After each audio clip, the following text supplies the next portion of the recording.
Welcome back to Conflicts of Interest. This is episode 657. I'm the host of the show, Kyle Anzalone, and today is August 15th, 2024.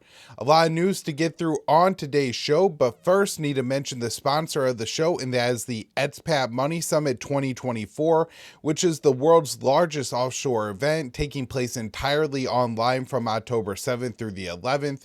It's put on by Mikkel Thorup, who is the host of the Expat Money Show, and a highly sought-after expat consultant with over 2 decades of experience. So if you get your ticket to the event, you will discover why international diversification is a must for those looking to preserve their liberty and wealth. Learn everything you need to know about crafting your perfect plan B, how to quickly acquire a second passport, diversify your finances offshore, invest in international real estate, and get in-depth insights on geopolitics from world-renowned experts. So headline speakers for the event include Dr. Ron Paul, Doug Casey, Scott Horton, Tom Woods, Mark Favor, and Tom Logano. Additionally, I will be appearing on a panel with Dave DeCamp and Hervoya Morick on World War III. Is it fear-mongering or a genuine concern? And I really am looking forward to that panel. I like both of those guys. I think it's going to be fantastic. So if you want to reserve your free complimentary ticket, just head on over to expatmoneysummit.com. Again, that's expatmoneysummit.com. Or if you're listening to the show anywhere and you click through from the link in the show notes page, that'll use my affiliate link so they will know that you came from my show. Additionally, if you want a VIP ticket to the event, you could save $100 by using promo code Kyle. There is a link in the show notes page where Kyle's easy, it's 4 letters, but if you just want to click through from the link in the show notes page, it will automatically enter that promo code in for you. All right, everyone, with that, we're going to get into the show today. Just a reminder, you can find all the work I do at the Libertarian Institute and by following me on Twitter at KyleAnzalone_. All right, here we go. First article up today I wrote for the Institute on August 14th. White House suppressed dots showing Hunter sought State Department help for Burisma. So newly released documents show that Hunter Biden sought to inappropriately benefit the Ukrainian energy company Burisma while his father was vice president. The records were suppressed by the current White House. The files were obtained by the New York Times and reported on Tuesday show Hunter sent a letter to the U.S. ambassador in Italy in 2016 requesting assistance for Burisma. At the time, Hunter was making tens of thousands of dollars per month as a board member of the Ukrainian energy company, a position he was handed in 2014. The diplomatic staff in Italy felt the request was not appropriate, and this is what one official wrote in response. I want to be careful about promising too much. This is a Ukrainian company purely to protect ourselves. The U.S. government should not be actively advocating with the government of Italy without the company going through the Department of Commerce Advocacy Center.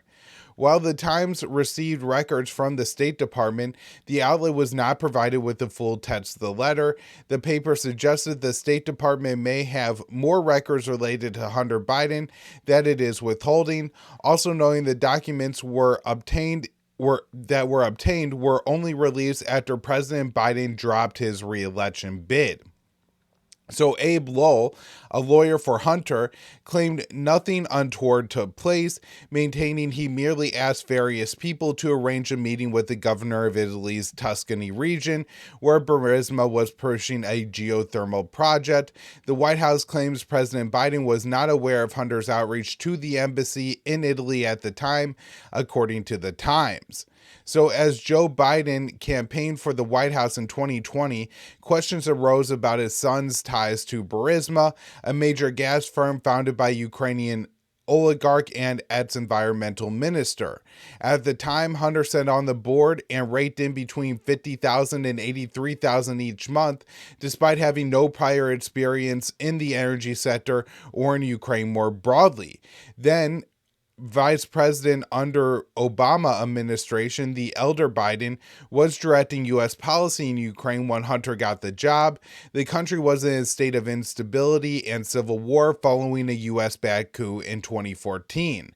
The Biden campaign and the White House have attempted to dismiss the charges that Hunter acted inappropriately and exploited his father's political influence, demeaning the claims as Russian disinformation. So a couple things to add here. The New York Times does a lot of work in the article to say this wasn't intentionally leaked now by the White House or the Biden administration now that Biden has dropped out of the race. That just seems like a silly thing to believe. Of course, we only learned about it now because Joe Biden is out of the race. If he was still in the race, I think it's very, very likely this would have still been covered up. And so this is a major level of corruption and should be considered a major scandal. We've talked about this since Joe Biden has become president. Of course, Hunter Biden is selling hundreds of thousands of dollars worth of artwork, and the American people don't even get to know who the buyers are. And with his history of peddling his father's political influence in order to get lucrative deals, this should be something that is highly suspect and highly discussed, but neither is the case in the mainstream media. I think maybe the more important point here is, of course, this is another kind of, I guess this is more a subsidiary of Russiagate and not really involved in Russiagate directly. I would call that, all the 2016 stuff. This is kind of a part of the 2020 era of Russiagate where all the inappropriate business dealings of Hunter Biden and Joe Biden that, did occur in and around Ukraine. And all of this was after 2014, which of course the U.S. bats a coup in Ukraine. And then Joe Biden is essentially put in charge of the Ukraine file in Washington. And we know this from statements from Victoria Nuland and Jeffrey Pyatt, who were in the Obama administration at the time and were officials assigned to the region. And so they're saying that we have to coordinate with the vice president because he's in charge of all of this. And so you have Joe Biden in charge of the Ukraine file. You have Hunter Biden in this lucrative spot in an energy company, and all, the only thing on his resume is a criminal record. And so there's really no reason that this energy firm would have hired him for any other reason but his father was vice president. And so this is a major corruption scandal. And rather than America addressing this corruption scandal as the news about it has emerged, it's been dismissed and tarnished as Russian disinformation. And so, of course, especially in 2020, but even now still, you have a lot of Americans who think that the Russians rigged or manipulated the election count of the 2016 election against Hillary Clinton. Now, we know that this is all bunk. In fact, there's a new article out by Matt Taibbi this week actually showing how much of the Mueller probe and all the, bombshell reporting there was really just more disinformation pumped into the FBI or to the Department of Justice by the Clinton campaign. And there was even less to it than has been speculated in the past. And so, Russiagate is completely phony. But these, things that were added to Russiagate, such as like the Hunter Biden laptop story, and then, all of his other inappropriate dealings with Burisma, were also denounced as Russian propaganda. And if we look at a ton of American people believing that Russia has conducted assaults, 9/11, Pearl Harbor style assaults on our democracy over the past decade, particularly the past 8 years, is a reason that a lot of Americans are so willing to support the war in Ukraine. And right now, we have an ongoing invasion of Russia happening, and there seems to be little concern from the American people. You have to imagine that at least a substantial part of that is because of all the Russiagate propaganda that has been built up over the years. And now we have another major, what should be bombshell report, really debunking that this was all Russia and that Hunter Biden really was acting inappropriately when his father was the vice president.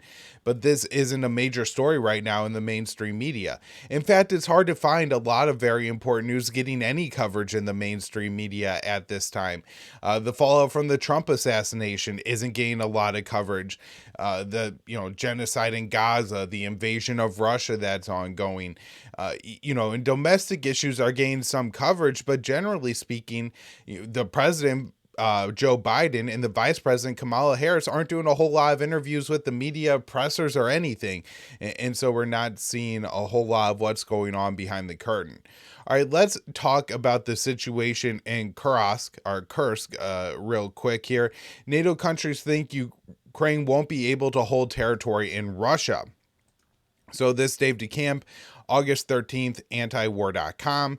NATO countries think Ukraine will be unlikely to hold territory in Russia, even if it takes weeks for Russian forces to drive Ukrainians out, Bloomberg reported on Tuesday, citing Western intelligence official. So despite that assessment, the report says NATO doesn't harbor reservations about Ukraine's invasion of Russian territory, which the US and NATO claimed they were unaware of until the attack started. Another NATO official told Bloomberg that the incursion shows Ukraine can challenge Russia. Heavy fighting has been raging in Kursk since over 1,000 Ukrainian soldiers and dozens of armored vehicles, including many provided by the U.S., entered Russian territory last Tuesday. While Ukrainian forces have captured dozens of villages, they have also taken heavy losses. The Russian Defense Ministry said Tuesday that Ukraine has lost 420 soldiers on that day and over 2,000 since the invasion started, although those numbers are not confirmed by Kiev since the Ukrainians don't release information on casualties. So for people watching, by the way, there is a little map here to show the extent of the territory that Ukraine has captured and where there is ongoing fighting. So the invasion is seen as an attempt by Ukraine to gain leverage in future negotiations. The Ukrainian Foreign Ministry spokesman said Tuesday that Ukraine was not interested in taking over Russian territory, and the sooner Russia agrees to restore a just peace, the sooner the raids by Ukrainian defenses into Russia will stop.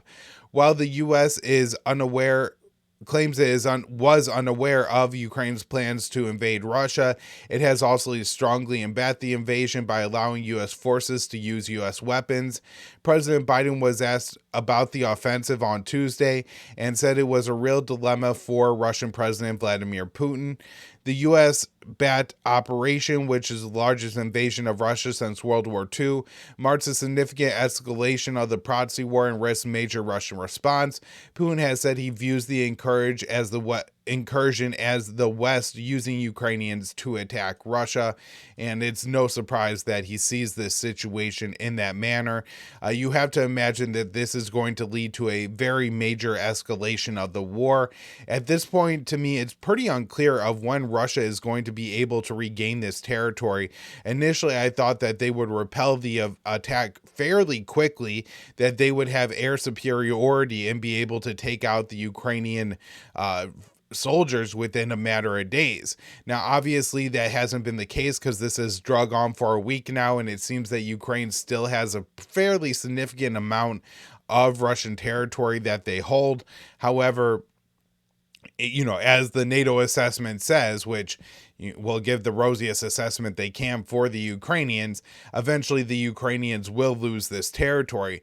Now, after they lose this territory, there's big questions about what's going to happen as far as what will Russia do in retaliation, or they could, start the retaliation sooner. Are we going to see larger bombing runs of major Ukrainian cities?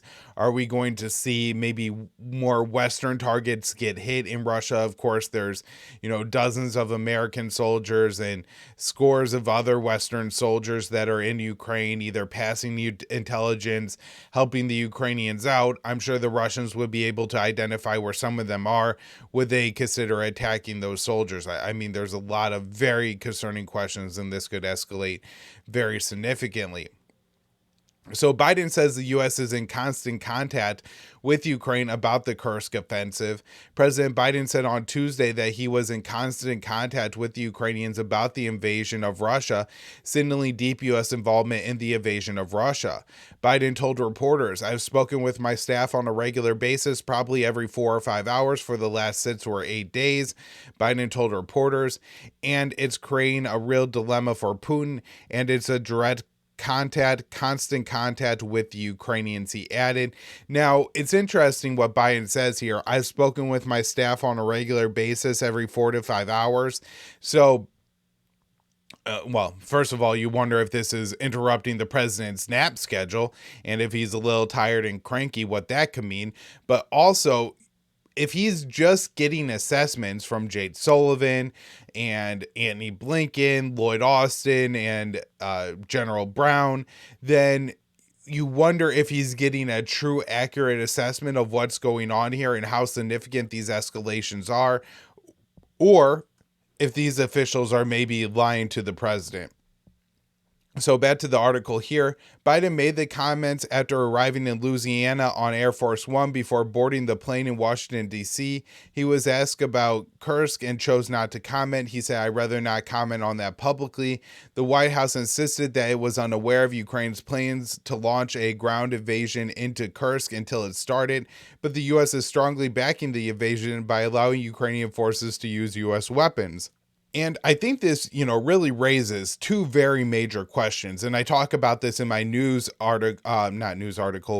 newsletter for the Libertarian Institute that I've been putting out every day. So if you want that email newsletter, sign up for it at the Libertarian Institute, and I'll shoot you an email every day about, some of my thoughts of what's going on in the world. And one of the things I say, this really presents two questions. One, is Biden just lying and that the Americans knew about this beforehand? Because it seems fairly significant if Biden knew about this invasion of Russia beforehand, and first of all, didn't consult Congress on it, but didn't consult the American people and is now lying to the American people about it. And when I say Biden, I kind of mean a stand-in for the U.S. government here. Maybe on a personal level, they didn't inform Biden amongst the National Security Council, and again, Blinken, Sullivan, Austin, Brown, all these people who are likely involved in the day-to-day of actually what's happening in Ukraine. Maybe they chose not to, inform Joe Biden about this incursion, and that the president actually was surprised by this, although that raises even more questions about who's really running the country behind the scenes.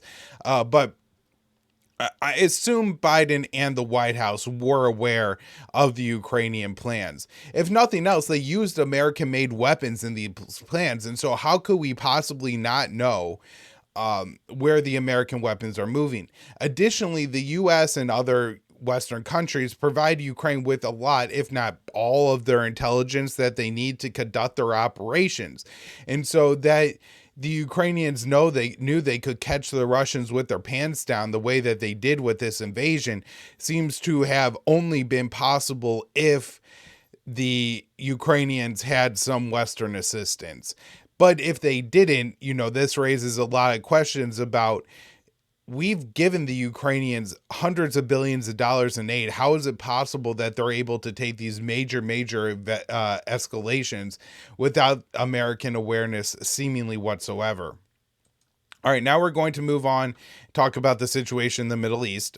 First up here, Biden says he expects Iran to hold off on Israel attack if Gaza ceasefire is reached. So Dave DeCamp writes here for August 13th, antiwar.com. President Biden said Tuesday he thinks Iran might not launch a retaliatory attack on Israel if a Gaza ceasefire deal is reached. When asked if Iran might scrap its plans to retaliate for the Israeli killing of Ismail Haniyeh in Tehran if Israel and Hamas clinch a deal, Biden said, "That's my expectation." However, he also said it was getting harder to reach an agreement. Qatar and Egypt are planning to host ceasefire talks this Thursday, although Hamas is calling for the implementation of a ceasefire proposal that President Biden unveiled back in May. Israeli officials also believe that Prime Minister Benjamin Netanyahu's demands are an obstacle to any potential deal. Earlier on Tuesday, Reuters reported Iran might delay a planned retaliatory strike on Israel, could be delayed to allow ceasefire talks to progress, but Iran also publicly rejected calls from the UK, Germany, and France to reconsider attacking Israel. So the Iranian foreign minister said in response to the Western calls, such demands are void of political logic, in complete contradiction to the principles and rules of international law, and excessive. They are tantamount to public and practical support for the international crimes and terrorism in the region, and encourage and reward the masterminds and perpetrators of genocide, war crimes, and crimes against humanity. This foreign minister added that Iran was resolved to defend its national sovereignty and security and help establish sustainable stability in the region and create deterrence against the genuine source of insecurity and terrorism in the region. A day earlier, the White House said it was prepared for Iran and potentially its allies to launch a significant attack on the Middle East. The U.S. is vowing to defend Israel and deploy additional assets to the Middle East for that purpose. So, I was thinking a lot about it because at first my reaction was Iran will respond, and I think they'll respond, regardless of if Israel agrees to a ceasefire deal or not. But after I thought about it a little bit, the Iranians may feel like they're in a pretty significant bind here. In one sense, they probably assess that in order to have a military deterrence against Israel, they need to do something more significant than they did in response to the April 1st bombing of the Iranian consulate in Damascus, which was a major hundreds of drones, missiles, cruise missiles attack on Israeli territory, including hitting an Israeli base. And while this was well telegraphed, to some Western allies in the region beforehand to ensure that the Americans were aware of the planned Iranian attack on Israel and prepared to respond to it, that way they could shoot down most of the missiles so Iran could have their attack of launching hundreds of missiles at Israel without the devastation of hundreds of missiles actually hitting Israel. So having to do something bigger than that, but not escalate to a full-blown war, is likely a difficult decision to make for the Iranians. What could they possibly do that is going to do more damage to Israel without provoking a full-scale war? And even if they say target Israeli military facilities or something like that, and they are planning to score a lot of hits when they attack this military facility, it's always possible things get shot down, rockets, missiles, drones go off target, civilian facilities could get hit, and then it seems like we're on the brink of a major Middle East war. Maybe Israel would respond in a major way, even if Iran just wrecked one of Israel's military bases. And so I think Iran probably feels like any military response will likely be met by an even larger military response from Israel. If that is the assessment that is being made in Tehran, then they may feel that the way that they could best establish deterrence is by putting themselves in a position to take credit for a ceasefire hostage deal in Gaza. If they say the Israelis were so afraid of us, they had to end their war in Gaza, that might actually be even more powerful than a missile attack of some kind of limited missile attack on Israel, in the way that it really shows who is a power in the Middle East and who isn't. So I really think it's possible that Iran may be looking in this direction. Now, another possibility is that Iran is not planning a true military to military style retaliation, but is looking at doing more assassinations, asymmetric warfare, maybe attacking boarding Israeli ships, essentially anywhere in the world.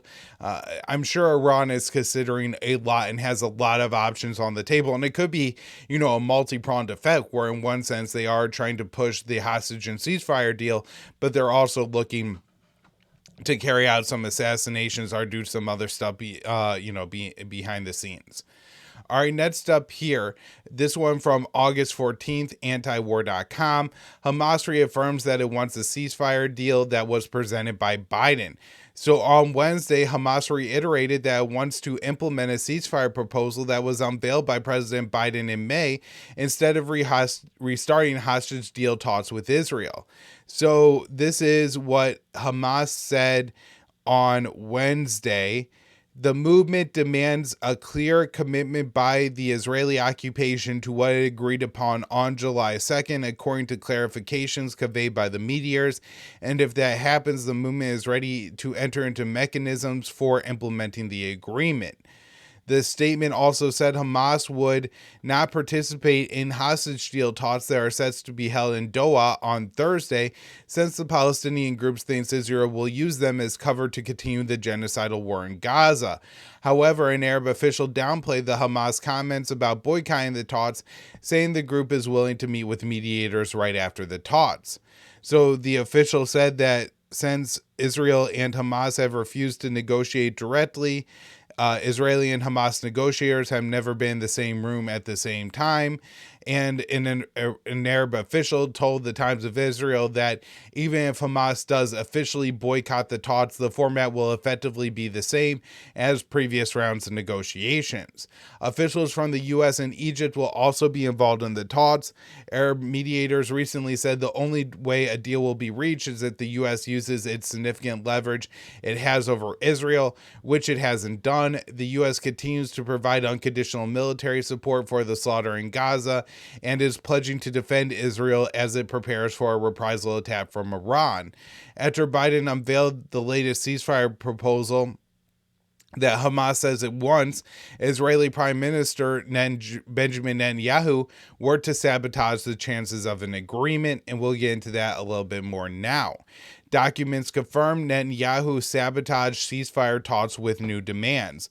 So documents obtained by the New York Times confirm that Israel added new demands to the ceasefire proposal unveiled by President Biden back in May in an effort by Prime Minister Benjamin Netanyahu to sabotage the chances of a deal.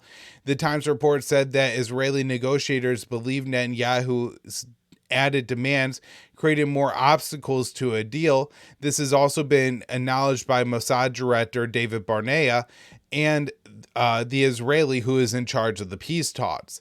The new demands include a screening mechanism for the Israeli military to ensure displaced Palestinians returning to northern Gaza were not armed, and indefinite Israeli control over the Gaza-Egypt border, which is not only opposed by Hamas but also the Egyptian government. Now, the screening mechanism for Palestinians heading north is significant, because if it was just about preventing armed people from returning to northern Gaza, that, doesn't sound wholly unreasonable of a demand from the Israelis. However, what it really is it's a stand-in for the Israelis getting to maintain a permanent occupation presence on the ground in Gaza. Additionally, we have seen in the past that when particularly a male that looks above the age of, say, 14 or 15 is traveling around Gaza, they are often detained at these checkpoints and then thrown into torture prisons where they are raped and have other cruel things happen to them by the Israeli military. And so that would be another reason I'm sure Hamas doesn't want Israel to maintain that permanent presence to screen people who are returning to northern Gaza. In response to the Times report, Netanyahu acknowledged the documents were authentic, but claims he didn't add new demands. So his office said in a statement, Prime Minister Netanyahu added new conditions. The charge that Prime Minister Netanyahu added new conditions to the May 27th proposal is false. Prime Minister Netanyahu's July 27th letter does not introduce extra conditions and certainly does not contradict or undermine the May 27th proposal. Concerning the return of Palestinians to northern Gaza, Netanyahu's office said the proposal made in May states only unarmed civilians will be permitted to cross into northern Gaza. The May proposal does say that displaced Palestinians returning to their homes should not be carrying guns, but it also says the entire population of Gaza will have the freedom of movement inside the Strip. Netanyahu's statement did not even address the condition for Israel to maintain control over the Gaza-Egypt border border, known as the Philadelphia Corridor, which is considered the most contentious demand. Axios reported in July that Netanyahu made the demand after there was a breakthrough in negotiations concerning the issue of the Gaza-Egypt border. Israel was demanding weapon smuggling through the Philadelphia corridor be prevented, and Egypt had agreed to build an underground wall on the border, which would be funded by the U.S. Netanyahu said after those concessions were made, "We will not allow the smuggling of weapons to Hamas from Egypt, first and foremost through the Israeli control of the Philadelphia corridor and the Rafah crossing." Netanyahu's office said that it was Hamas who added the new conditions to the May proposal. In fact, Hamas is the one that demanded 29 changes to the May 27th proposal, something the prime minister refused to do. Hamas did ask for an upfront Israeli commitment to a permanent ceasefire in Gaza and an Israeli withdrawal, which came in response to Netanyahu repeatedly stating he wouldn't end the genocidal war as a part of any hostage deal, but Hamas eventually conceded and agreed to the original language, and that's when Netanyahu issued his new demands.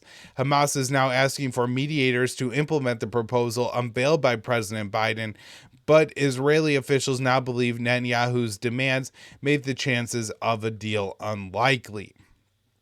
Now, we also have the U.S. continuing to lavish Israel with weapons, and this will be our last story for the day.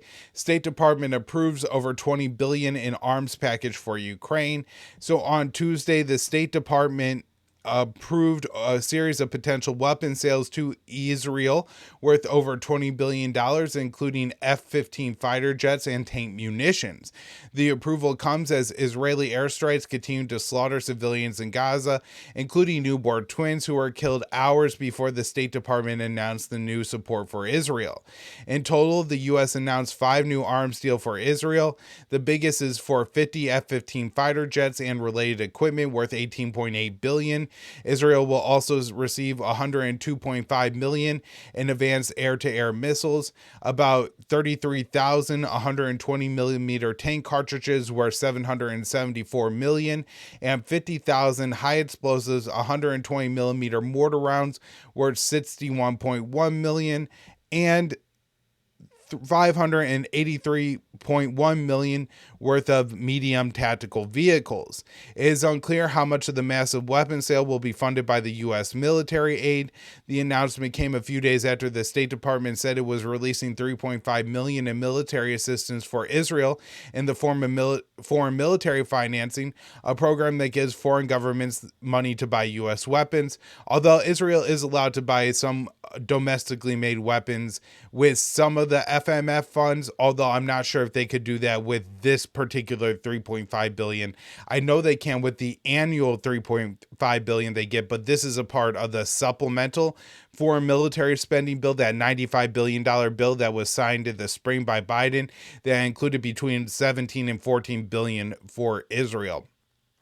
So it will take years before the F-15s and other weapons will be delivered to Israel, although according to Reuters, the tank rounds will be almost immediately available for delivery. The notification begins a period where Congress could potentially block the sales, but is expected to breeze through since only a few dozen progressive Democrats are opposed to arming Israel. The approval of the deal, which shows strong support from the Biden administration for the Israeli genocidal war, which according to the Gaza Health Ministry has killed nearly 40,000 Palestinians, or about 2% of Gaza's entire population. The health ministry numbers are believed to be a low estimate since it doesn't account for the thousands of people who are missing and presumed dead under the rubble, or others who have died due to indirect causes. All right, everybody, that's where I'm going to wrap up the show today. Thank you all so much for tuning in. We'll be back with more later in the week.